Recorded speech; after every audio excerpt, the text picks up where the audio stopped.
problems about the things that have happened over the past 2 years is that they haven't really happened before. At least some of them. The things that are sexual harassment are like a form of sexual harassment that hasn't happened before, right? All the coughing and touching their noses and covering their noses and sneezing and all of that stuff.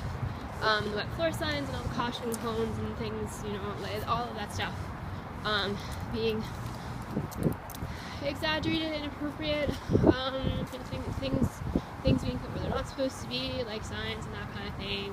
People coughing when they don't really need to cough to try to imply, various things about women's vaginas, from what they smell like to how much liquid they have in them, and that kind of thing, right? I mean, it's just because something has not yet happened doesn't mean that it's not new and bad, right? So, I mean, I think that's been part of the problem. It's very difficult to try to address it directly when there's continues to be denial about what it is, right? I mean, I've used this example before. If someone thinks of a way to kill someone that no one has ever used before, to kill a person, that doesn't mean that it's not murder. Just because murder has never happened a particular way before doesn't mean that it's not murder, right? I mean, the method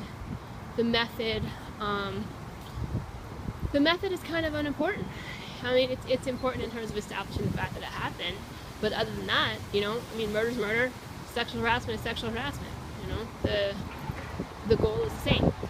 The thoughts, the feelings, what you're trying to say, and the goal of it, the goal of degradation, the goal of trying to make somebody feel helpless while you feel more powerful when you shouldn't.